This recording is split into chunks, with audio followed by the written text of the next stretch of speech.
I am Mr. Rohan Chogle, and today we are going to discuss the concept of vacuum cleaner. As you all know, the use of vacuum cleaner. The main use of this vacuum cleaner is used to clean the floor, right?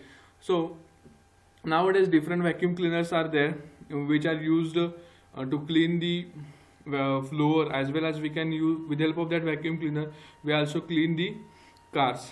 So nowadays this vacuum cleaner is become one of the important thing of the home appliances, or one of the important home appliances. But before invention of this vacuum cleaner, we used to clean our floors manually or with the help of sweepers. Okay, now also days not everyone is using vacuum cleaner, but people are cleaning their house with the help of traditional way, that is manually they are cleaning their house. But this vacuum cleaner, invention of this vacuum cleaner is very important thing of this home app in regular home appliances. So let's discuss how this vacuum cleaner works, what is the history of this vacuum cleaner, and what are the different components used in this vacuum cleaner. So let's start with the basic history of this vacuum cleaner. So in 1860, a manual vacuum cleaner was invented by Dennis Hess of West Union, Iowa. So first technique or first invention of this vacuum cleaner was done in 1860 by the Daniel Hess. Right. So this in 1860, almost 150 years back, 150 plus years back, this vacuum cleaner was invented. So and that vacuum cleaner, nowadays we are calling that machine as a vacuum cleaner, but initially it was called as a carpet sweeper. So to clean the carpet, this machine was used, and in this machine they have he has used a rotating brush and also had a bellows for generating suction. So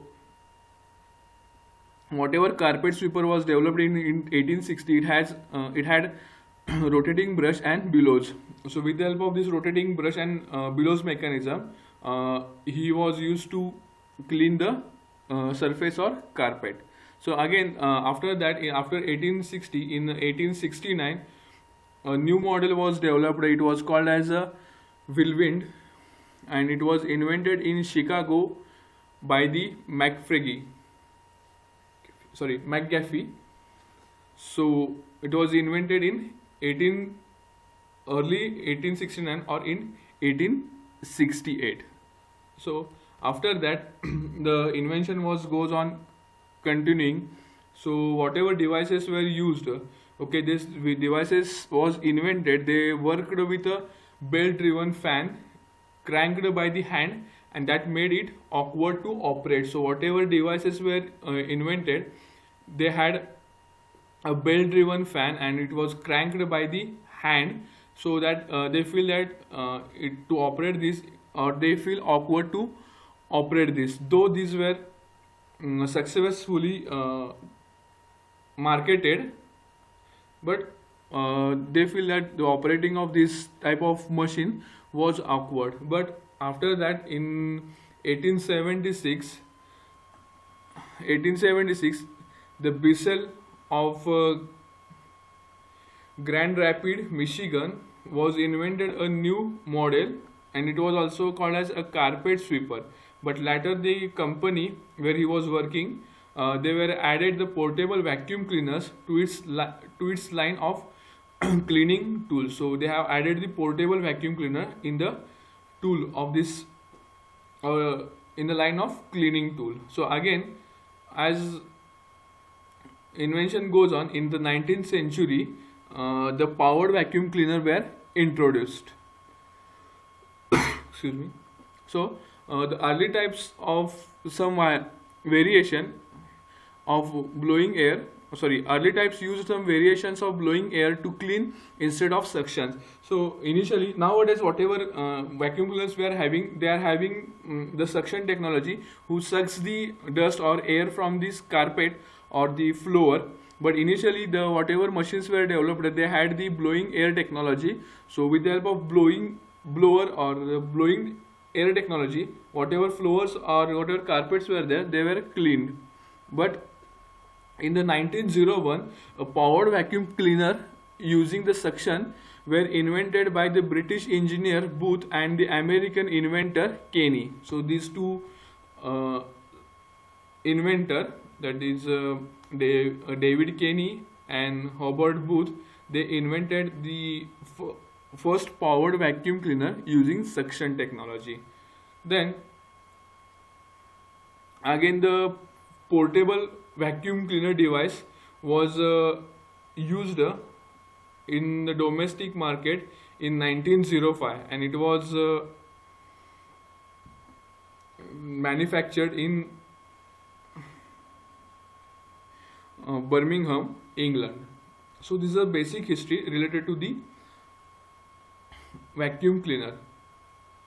So that we have studied simple that we are, in 1860 this vacuum cleaner was came into picture by the Daniel Hess in United West Union, and it was named as a carpet sweeper where rotating brush and bellows were used for suction or for cleaning the floor.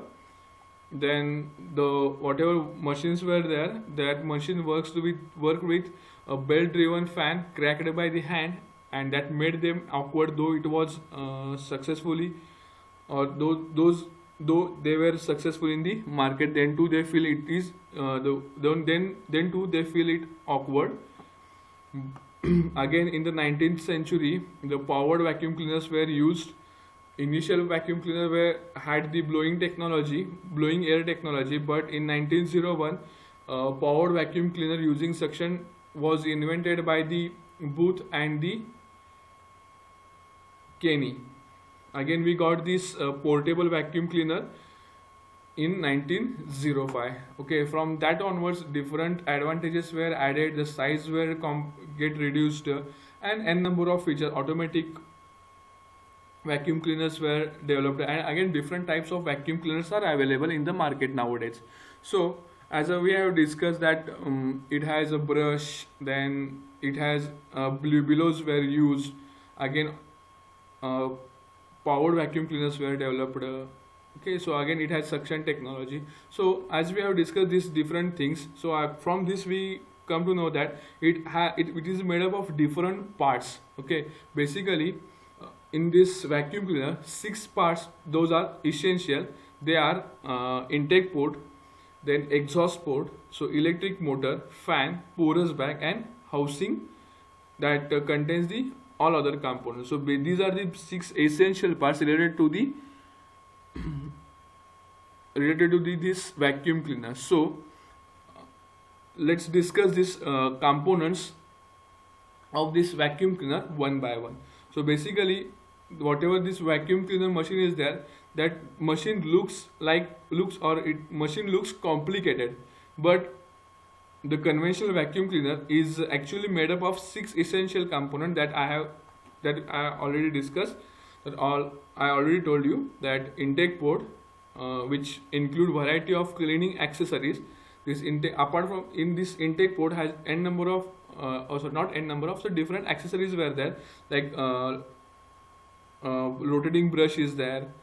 So this is one of the part of intake port. Then exhaust port is there, through which air is get exhausted. Then electric motor, which is used to drive this fan.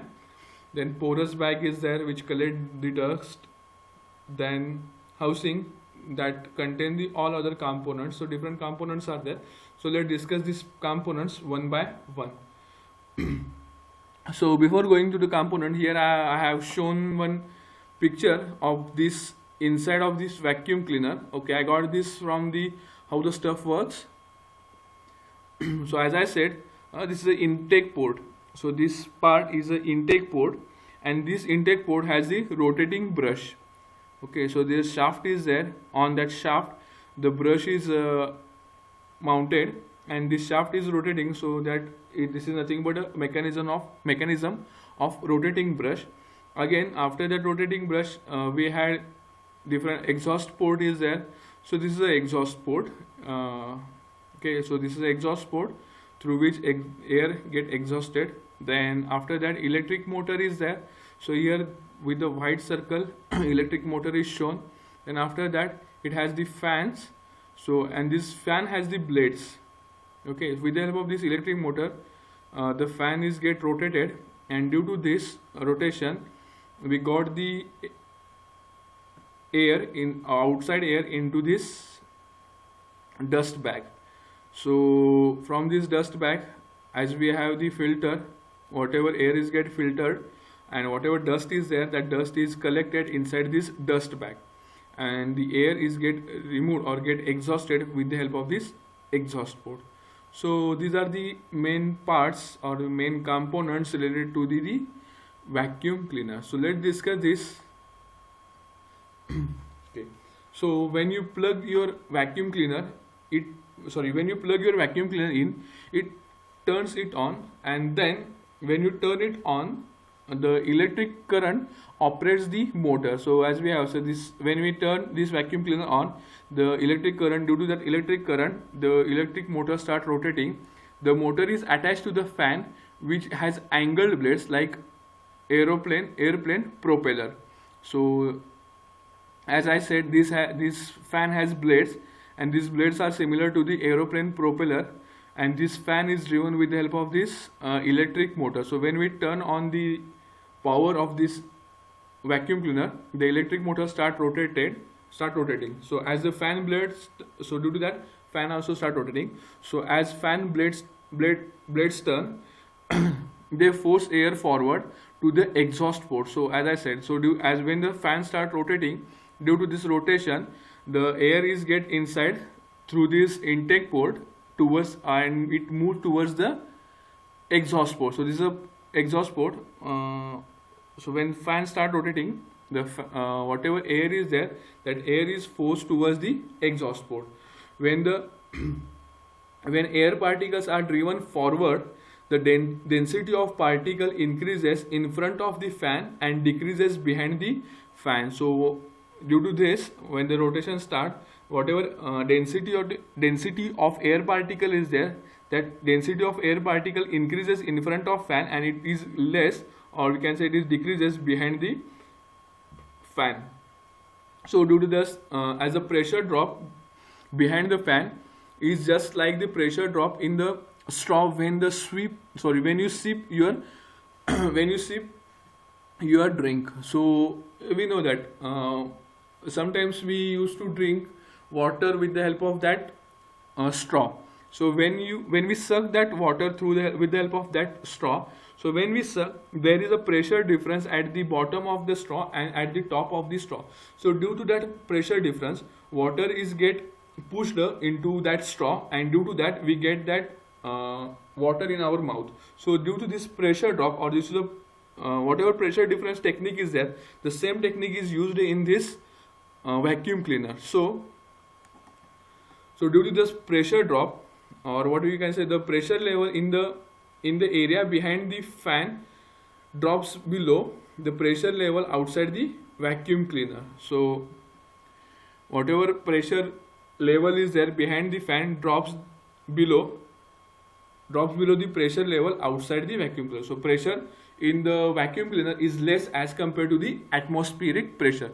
So as the atmospheric pressure is high,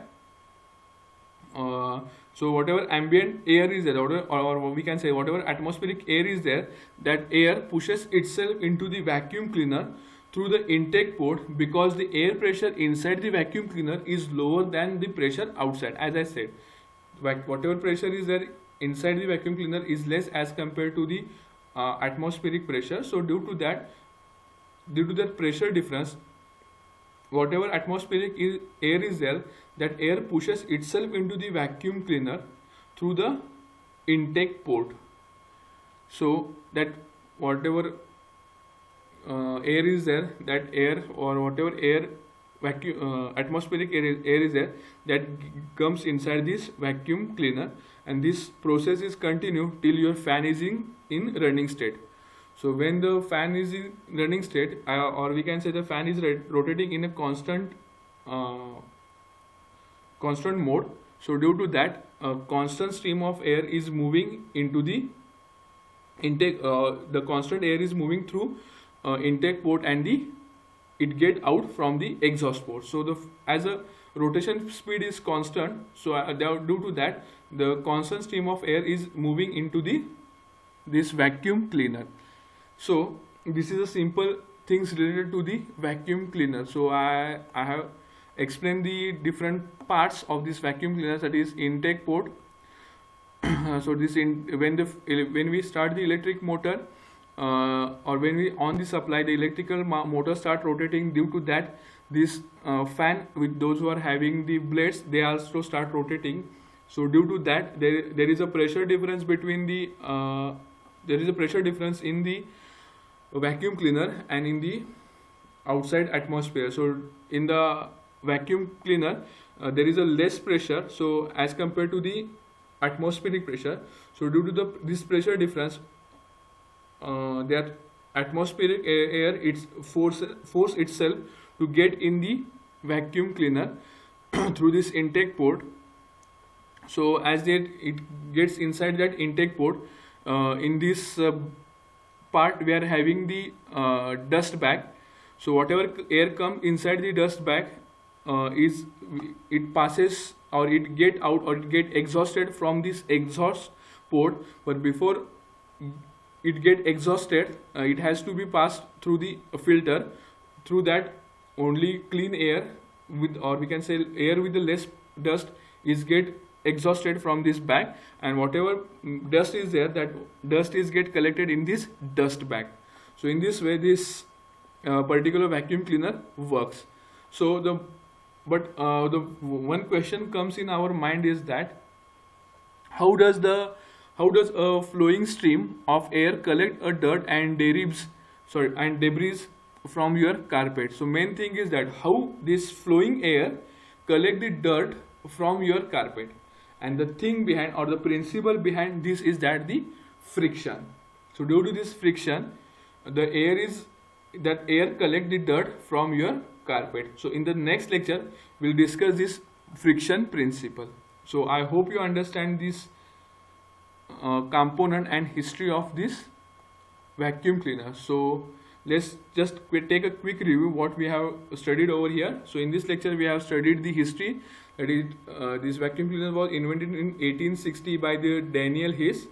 Then it was named as a carpet sweeper. It had a rotating brush and the bellows for the cleaning, or for the generation of suction. So here I have shown the diagram of the carpet sweeper. Then whatever machines were there, they were bulky, and as the invention goes on, in 19th century we got the powered vacuum cleaners. Then we got whatever machines initially developed, they had the blowing air technology.